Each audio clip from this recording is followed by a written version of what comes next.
So friend, आज मेरे साथ मीडिया स्टडी का मेरा दोस्त है। वो थोड़ा सा मीडिया स्टडी कैसे प्रोसेस रहता है और क्या क्या इंटरव्यू रहता है और कितना कट ऑफ जाता है, थोड़ा सा बताइए। ज़्यादा से ज़्यादा स्टूडेंट पूछ रहे हैं यहाँ पर जो जनरल कैटेगरी में कितना कट ऑफ गया था और तुम्हारा क्या मार्क था CUET का, और तुम्हारा बैकग्राउंड थोड़ा सा बताइए। पहले आपका बैकग्राउंड थोड़ा सा बताइए। तो सबसे पहले आपका बैकग्राउंड। मैंने बैचलर्स किया था ज़ाकिर हुसैन कॉलेज से और मैंने बीए किया था। बीए प्रोग्राम था मेरा पॉलिटिकल साइंस और हिस्ट्री में। उसके हाँ, दिल्ली यूनिवर्सिटी से, ज़ाकिर हुसैन दिल्ली कॉलेज से।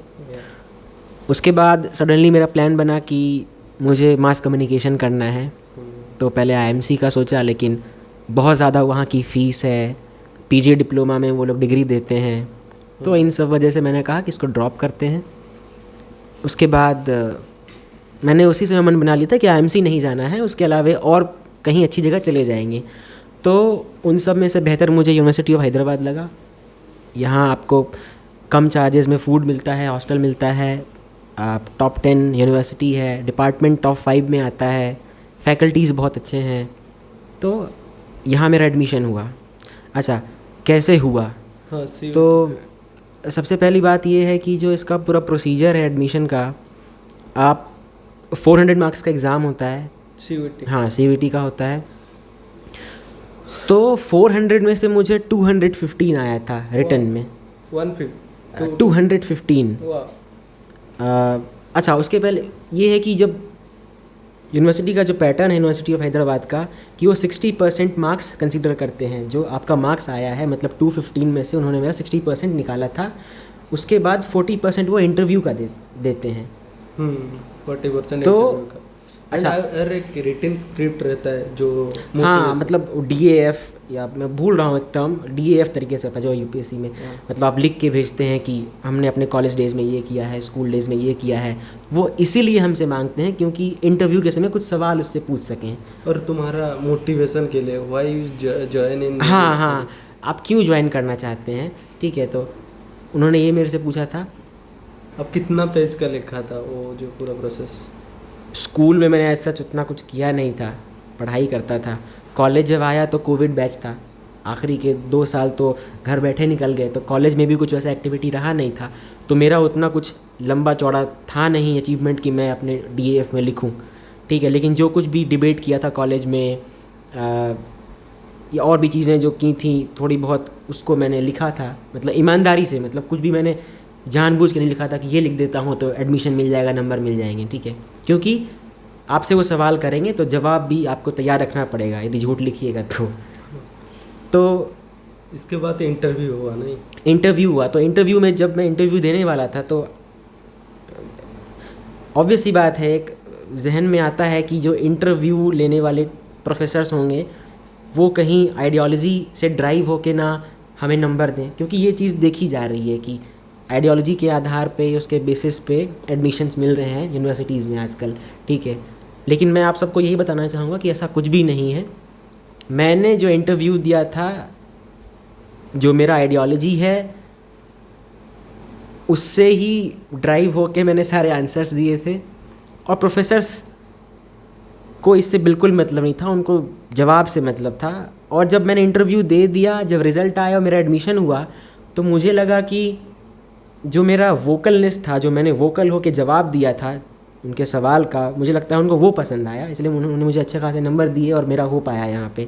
तो आपको वोकल रहना है, थोड़ा लॉजिकल होके जवाब देना है, और कभी ये दिमाग में नहीं रखना है कि मेरी आइडियोलॉजी मतलब उनके सामने दिख गई तो मुझे एडमिशन नहीं देंगे। क्या हो सकता, मतलब वो प्रोफेसर लेफ़्ट के होंगे तो मैंने राइटिस्ट वाला जवाब दिया है तो नहीं देंगे, या प्रोफेसर राइट के हैं, मैंने लेफ़्ट वाला जवाब दिया है तो नहीं होंगे। ऐसा बिल्कुल भी नहीं है। आप लेफ़्ट के हों चाहे राइट के हों, जवाब दीजिए, लॉजिकल दीजिए, आपका होगा, आपको नंबर देंगे वो। यहाँ पे कुछ भी बायसनेस नहीं है। हाँ, तीसरी चीज़ आपने जो पूछी थी नंबर के, मतलब कट ऑफ क्या था, तो मैं क्लियरली बताना चाहता हूँ कि यहाँ पे नंबर्स डिस्क्लोज़ नहीं करते हैं। आपका यहाँ पे मेरिट लिस्ट बनता है, उसमें पोजीशंस होते हैं। तो मेरा मुझे लगता है 6 या 7वें नंबर पे मेरा नाम था, और मेरा जो एडमिशन है EWS कैटेगरी में हुआ है, जिसकी 3 सीटें हैं यहाँ पे। तो ऊपर के 3 लोग नहीं आए, तो मेरा 4थे नंबर पे, मेरा 6th पे था, तो मेरा एडमिशन इस पे हो गया, फर्स्ट पे हो गया।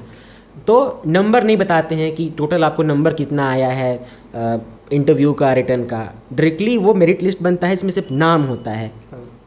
और मीडिया स्टडी का कितना सीट रहता है, मीडिया प्रैक्टिस का कितना? दोनों, मीडिया स्टडीज़ और मीडिया प्रैक्टिस दोनों के 25 सीटें होती हैं, मतलब टोटल 50। फर्स्ट ईयर में आपकी क्लास कॉमन होगी, दोनों साथ में पढ़ेंगे, स्टडीज़ वाले प्रैक्टिस वाले। सेकेंड ईयर से दोनों अलग क्लासेस हो जाती हैं। और प्रैक्टिस के बारे में बता दूँ तो कम्प्लीटली वो इंडस्ट्री ड्रिवन है। आपको बताएंगे कि फ़ोटोग्राफी कैसे करना है,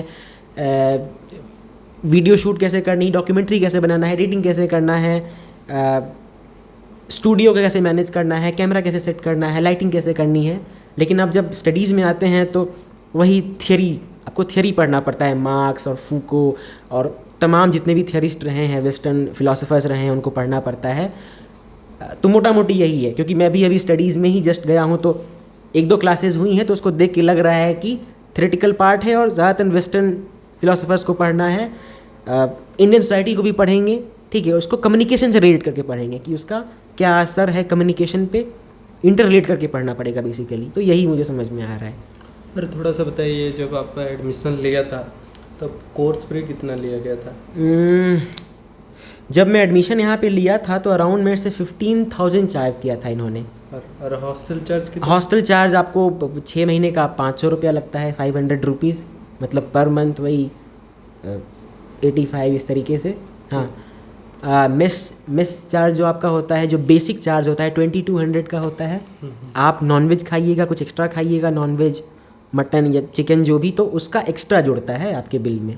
and hostel sharing 2 bed? Hostel आपको डबल सीटर है, स्पेशियस रूम है, दो कवर्ड्स हैं, टेबल अच्छी मिलेगी, कुर्सी अच्छी मिलेगी, ग्रीन कैंपस है, मोर है, हिरण है, हर चीज़ है यहाँ पे, पहाड़ है, पत्थर है, नदी है, हर चीज़ है।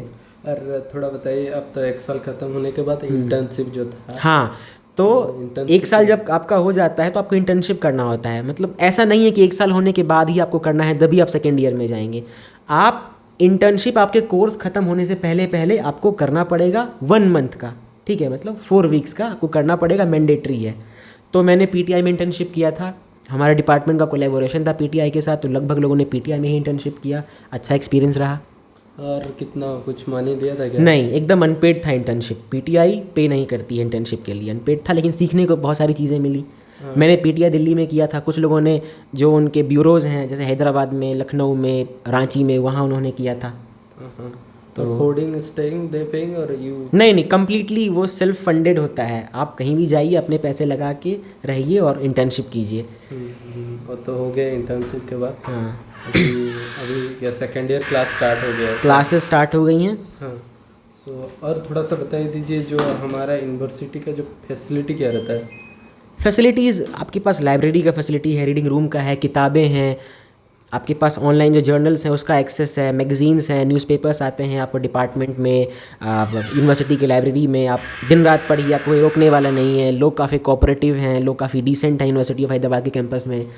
एंड थोड़ा सा मेरे को ऐसे कंपैरिजन कर सकता है Delhi university and university of? हाँ बिल्कुल, DU का जो दिल्ली स्कूल ऑफ जर्नलिज्म है, हाल में ही इस्टेब्लिश हुआ है, तकरीबन 6-7 साल पहले कह दीजिए, ठीक है। मतलब एक लंबा लेगेसी उसका नहीं है, या टॉप 10 टॉप 5 में भी नहीं आता है।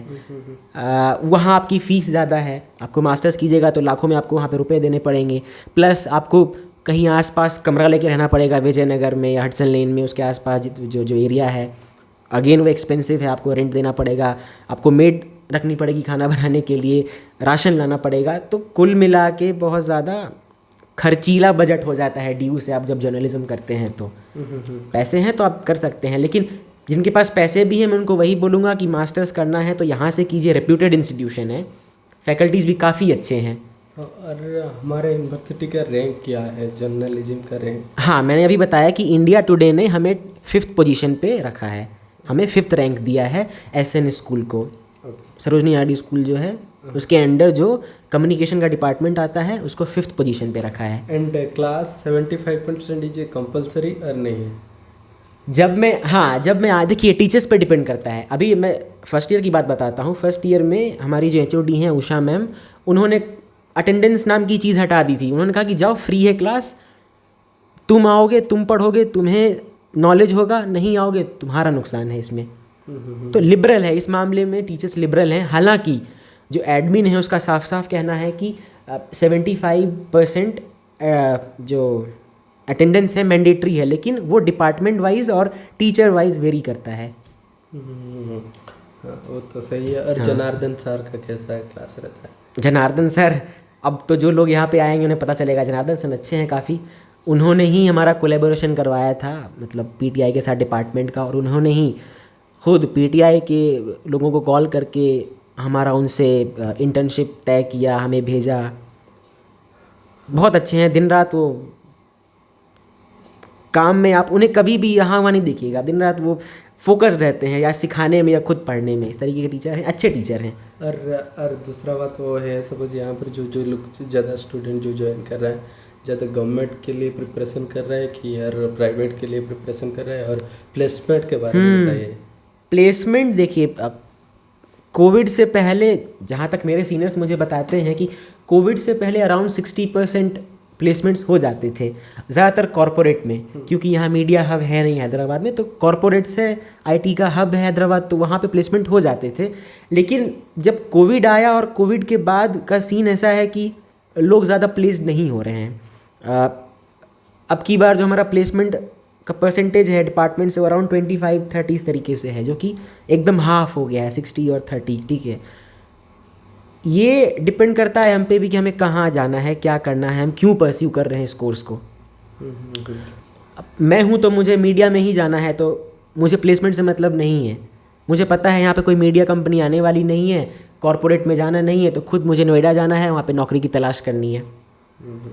से थैंक यू। और दूसरा बात, गवर्नमेंट जो प्रिपरेशन कर सकता है क्या यहाँ से आके? यहाँ आने के बाद आप कर सकते हैं, आप आराम से मैनेज कर सकते हैं अपनी जो आपका कोर्स है, और साथ ही साथ गवर्नमेंट एग्ज़ाम का भी आप मैनेज कर सकते हैं, क्योंकि आपको एक्सेस है लाइब्रेरी का, आपको सब्सिडाइज फूड मिल रहा है, सब्सिडाइज रूम मिल रहा है, इतना अच्छा ग्रीन कैंपस है, कहीं बैठ के पढ़िए, कहीं बैठ के खाना खाइए, बहुत अच्छा माहौल है। ओके। एंड सो लास्ट में थोड़ा सा बता दीजिए, जो कटअप रहता है, कैटेगरी कटअप तुमको पता है क्या कुछ? कैटेगरी में मैंने शुरुआती में ही कहा था कि यूनिवर्सिटी ऑफ हैदराबाद कभी भी नंबर, एग्रीगेट नंबर नहीं आउट करता है। जैसा कि मैंने देखा था, वो नाम होते हैं, नाम सीरियल वाइज होते हैं। जैसे मेरा नाम ऋषिकेश है, मेरा कैटेगरी EWS है, तो जो मेरा नाम था 6th पोजीशन पे था, और EWS में 3 सीटें थी। तो यदि शुरुआती वाले 3 एडमिशन ले लिए होते तो मैं एडमिशन नहीं ले पाता। तुम जनरल में हो जाने वाला था? नहीं, क्योंकि मेरे उतने नंबर नहीं थे। ओके। उतने मेरे नंबर नहीं थे। ओके। तो उन तीनों ने नहीं लिया, तो मैं फर्स्ट पे आ गया। मतलब ज़्यादा स्टूडेंट नहीं आता है एडमिशन के लिए। हाँ, मतलब अप्लाई कर देते हैं, थोड़ा दूसरा यूनिवर्सिटी निकल जाता है। लाइक आपका 3 नंबर रैंक, आपको 1 नंबर में एडमिशन ले लिया, तो लगभग 215 और EWS कैटेगरी 200 में है, आपका हो जाएगा। 215 से कुछ ज़्यादा ही रहेगा तो अच्छी बात है। और इंटरव्यू में बिल्कुल भी, मैंने शुरुआती में कह दिया है कि एकदम भी मतलब नर्वस नहीं होना है कि मैंने थोड़ा आइडियोलॉजिकल आंसर दे दिया है। नहीं, ठीक है, बहुत ही न्यूट्रल हैं यहाँ के फैकल्टी उस मामले में। पर्सनली उनका जो ओरिएंटेशन है, लेकिन जब वो प्रोफेशनली आ रहे हैं, इंटरव्यू ले रहे हैं, तो वहाँ पे बहुत न्यूट्रल हैं। हाँ, लेकिन थोड़ा सा लॉजिकल जवाब भी देना पड़ेगा। अब इलॉजिकल जवाब दे के आप चाहिएगा नंबर मिल जाए, तो वो नहीं होने वाला। Okay, discuss. Thank you so much. मतलब इतना हमारा चैनल में आने के लिए हम ट्राई कर रहे थे बहुत दिन से इसको कन्विंस करने के लिए, बट लास्ट में हो गया। So thank you so much. आपका प्लेसमेंट हो जाएगा 6 लाख का।